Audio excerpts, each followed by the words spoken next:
आळंदीमधील 4 पूल पाण्याखाली गेलेत आणि त्यामुळे संत ज्ञानेश्वर महाराजांच्या पालखी प्रस्थान सोहळ्यावर काहीशा मर्यादा आल्या आहेत। इंद्रायणी अजूनही धोकादायक पातळीवर आहे। वारकऱ्यांच्या सुरक्षेसाठी पालखी प्रस्थान सोहळा मर्यादितांच्या उपस्थितीमध्येच करण्याचा निर्णय घेण्यात आलाय।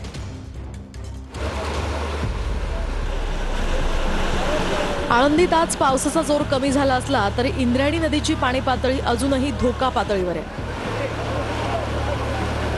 इंद्रायणी नदीला आलेल्या महापुरामुळे आळंदीतील 4ही पूल आजही वाहतुकीसाठी बंद ठेवण्यात आलेत।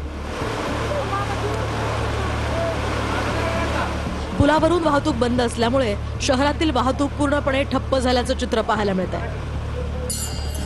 त्यामुळे वारकऱ्यांच्या सुरक्षिततेला प्राधान्य देत संत ज्ञानेश्वर महाराज संस्थान कमिटीनं आज होणारा पालखी प्रस्थान सोहळा हा अत्यंत मर्यादित स्वरूपात पार पाडण्याचा निर्णय घेतलाय। तरीही वारकरी मोठ्या संख्येने आळंदीत दाखल झालेत। पोटी एवढी पब्लिक इथे जमा होते। जे पूर्वजे संतांनी जी चालू केलेली पिढ्यानपिढ्या ही आमची आस्था आहे, पण आस्थाची कुठेतरी गळचिपी झाली यंत्रणेमुळे पण आणि पावसामुळे पण। इंद्रायणीमध्ये किती घाण साचली होती। नवे नवे नद्या नाल्याचं पाणी त्या इंद्रायणीमध्ये वाहत होतं।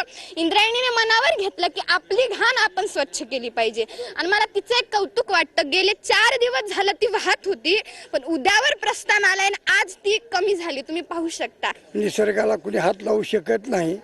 शासनानं बघ सहकार्य केले आपल्याला, समजा लोकांना त्यांच्यावर शब्द ठेवता येत नाही। इंद्रायणी नदी धोक्याच्या पातळीवर असल्यामुळे वारकऱ्यांना स्नानासाठी बंदी घालण्यात आली आहे। कोणताही अनुचित प्रकार घडू नये म्हणून प्रशासनानं एनडीआरएफचं पथकही तैनात केलंय। पावसाचा जोर आहे तो जरी ओसरला असला तरी इंद्रायणी नदीला मोठ्या प्रमाणामध्ये पूर आलेला आपल्याला एक ठिकाणी पाहायला मिळतोय।